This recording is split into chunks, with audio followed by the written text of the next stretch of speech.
आज हम लोग आधुनिक भारत का जो इतिहास है, यानी कि हम लोग अगर सिलेबस में पढ़ते हैं पीटी के लिए या तो बीपीएससी के लिए या यूपीएससी के लिए या क्या है कि बिहार दरोगा के लिए, तो इतिहास को 3 भागों में बांट के दिखाया गया है, जिसमें आधुनिक भारत हम स्टार्ट करने वाले हैं। और आधुनिक भारत में जो पहला जो टॉपिक है हमारा, वो है यूरोपियों का आगमन। तो यूरोपियों के आगमन के बारे में हम लोग आज पढ़ेंगे। तो हम लोग शुरू करते हैं कि सबसे पहले अगर बात करें कि यूरोपियों यानी कि यूरोपियन कंपनियों में सबसे पहले कौन सा यूरोपियन है जो भारत में आते हैं, उन्हीं के बारे में हम पढ़ेंगे। तो सबसे पहला जो यूरोपीय आते हैं भारत में वो है पुर्तगाल। और पुर्तगालियों में एक ख़ास बात रही है कि भारत में सबसे पहले आते तो हैं लेकिन सबसे बाद में चले जाते हैं यहाँ से, यानी कि 1961 में। तो आइए हम लोग इसके बारे में बात करते हैं। यहाँ पे हम लोग देखेंगे सबसे पहले ये जो पश्चिमी यूरोप का जो क्षेत्र है, यानी कि आप यहाँ से देख सकते हैं मैप में पश्चिमी यूरोप का जो क्षेत्र है यहाँ पे, यानी कि आधुनिक भारत में अगर हम यूरोपियों का आगमन पढ़ते हैं तो इसके पहले ये ज़रूरी है कि यूरोप में जो हो रही हलचलें हैं उसमें बहुत सारे परिवर्तन जो दिखता है उसके बारे में हम पढ़ेंगे। उसके बाद थोड़ी बहुत जानकारी के बाद ये पता चलेगा कि वहाँ पे भौगोलिक खोज का जो दौर चल रहा था जिसके वजह से भारत की खोज की गई। तो थोड़ा बहुत अगर बात करें तो तुर्की का एक क्षेत्र होता है, अगर बात करें यहाँ पे तो टर्की का एक क्षेत्र है, टर्की का क्षेत्र है यहाँ पे। यहाँ लगभग 1453 ईस्वी में कुस्तुनतुनिया का पतन हो जाता है और इस पे उस्मानियों का जो नियंत्रण है बहुत ही बेहतरीन तरीके से या बहुत ही कह सकते हैं कि पाबंदियों के साथ शुरू होती है। और यहाँ पे कुस्तुनतुनिया के पतन के बाद यानी कि उस्मानियों का जब नियंत्रण हो जाता है तो सीधे सीधे अगर बात किया जाए इस यूरोप का क्षेत्र का, इनका संबंध भारत के साथ जो हो रहा होता है अरबवासियों के माध्यम से बिल्कुल बंद हो जाता है। इसी समय में देखा जाए तो पश्चिमी यूरोप में एक दौर चल रहा होता है जिसे हम पुनर्जागरण काल के नाम से जानते हैं।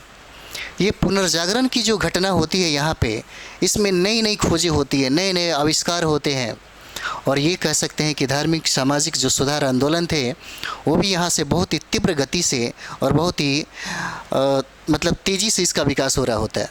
साथ ही साथ यहाँ पे भौगोलिक खोज का भी एक दौर शुरू हो जाता है। इसी भौगोलिक खोज के बारे में हमें पढ़ना है।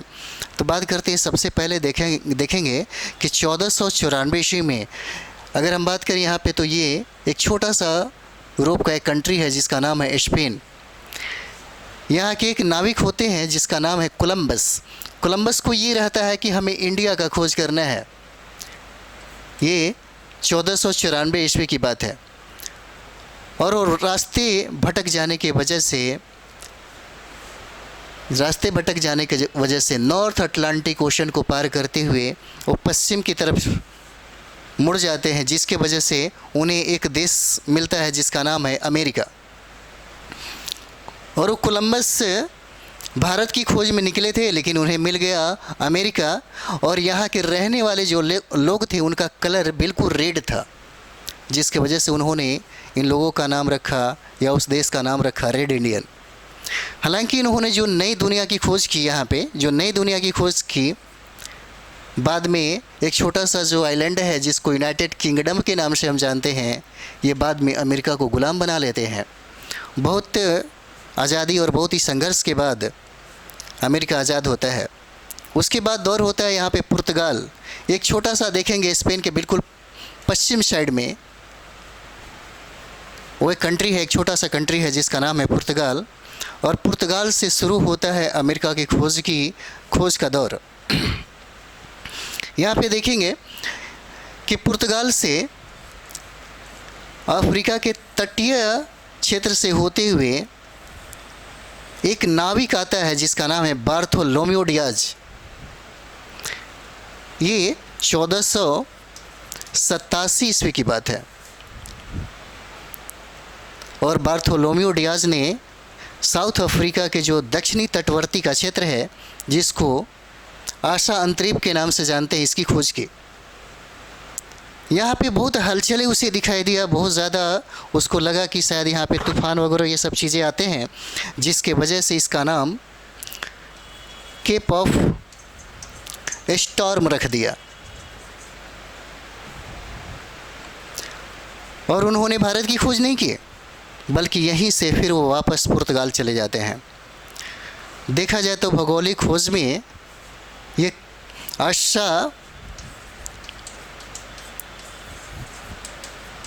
अंतरिप का जो नाम होता है, यह भौगोलिक खोज के लिए क्रांति का काम करता है। ये क्रांति होता है इसके लिए, क्योंकि यहाँ से पूरब और पश्चिम जाने का जो मार्ग होता है वो सुगम हो जाता है। बाद में हम पढ़ेंगे यहाँ पे कि यही पुर्तगाल छोटा सा जो क्षेत्र होता है, यहाँ के एक प्रिंस होते हैं जिसका नाम होता है प्रिंस हेनरी। प्रिंस हेनरी को बहुत ज़्यादा दिलचस्पी होता है भौगोलिक खोजों में। इनका नाम रहता है प्रिंस हेनरी। इनकी दिलचस्पी होती है भौगोलिक खोजों में, नए नए मार्गों का पता करना, नए नए आइलैंड का पता करना, नए देशों की खोज करना, इसमें बहुत ज़्यादा दिलचस्पी होती है। और यही वजह होता है कि यहाँ पे इस व्यक्ति को द नेविगेटर के नाम से भी हम जानते हैं।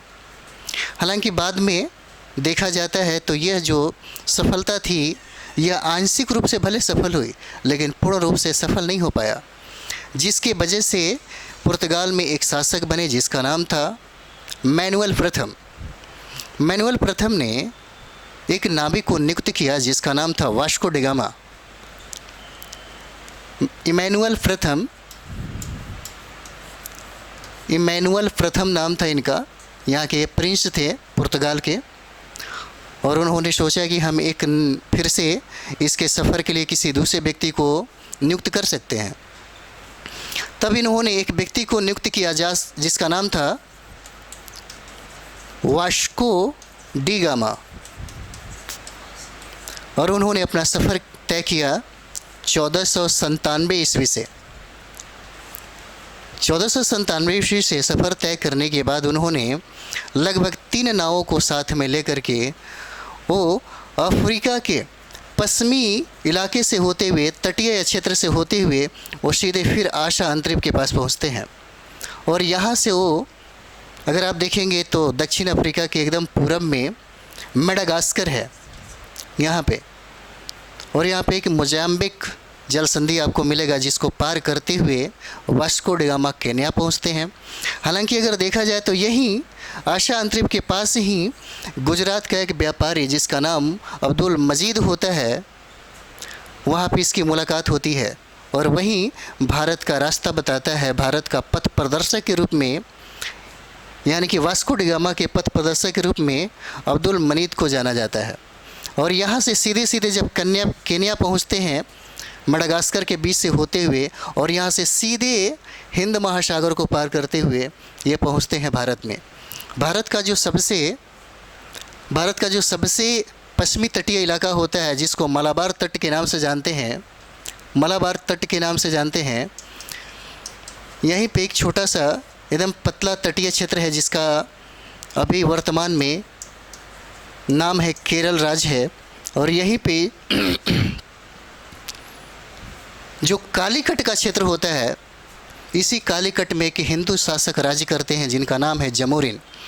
जमोरिन ने वास्को डी गामा का तहे दिल से स्वागत किया, लेकिन सबसे ज़्यादा अगर विरोध की बात किया जाए तो वास्को डी गामा का विरोध सबसे ज़्यादा अरब के वासियों ने किया था, क्योंकि अरब के व्यापारी नहीं चाहते थे कोई विदेशी या कोई यूरोपियन यात्री भारत के साथ डायरेक्ट रूप से या प्रत्यक्ष रूप से अपना संबंध बना सके और व्यापार करे। और यही वजह होता है कि वो हमेशा भारतीय शासकों को अपने झांसे में लेते रहते हैं। लेकिन जब जमोरिन पहुंचता है यहाँ पे, तो उसका संबंध जमोरिन के साथ वास्को डी गामा का संबंध बहुत ही बेहतर हो जाता है। और इन्होंने, यानी कि वास्को डी गामा केरल से, यानी कि कालीकट से जिस व्यापार के उद्देश्य से ये पहुँचते हैं यहाँ पे, उसे पूर्ण करते हैं।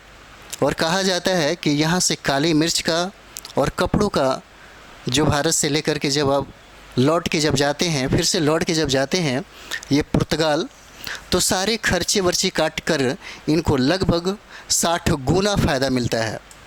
60 गुना फ़ायदा मिलता है। ये जो फ़ायदा होता है 60 गुना फ़ायदा, ये पुर्तगाल के लिए तो फ़ायदेमंद ही होता है, बल्कि जितने भी पश्चिमी देश के जो कंट्री है, जितने भी पश्चिमी देश के जो कंट्री है उसकी आंखें खोल देती है। और यहीं से दौर शुरू होता है, अन्य कंपनियां फिर भारत की तरफ रुख कर जाती है। हम नेक्स्ट वीडियो में आपको बताएंगे कि इसके बाद पुर्तगाली जो गवर्नर आते हैं, यानी कि वास्को डी गामा के बाद जो एक दौर चलता है, उस दौर की कहानी हम फिर आपको नेक्स्ट वीडियो में बताते हैं।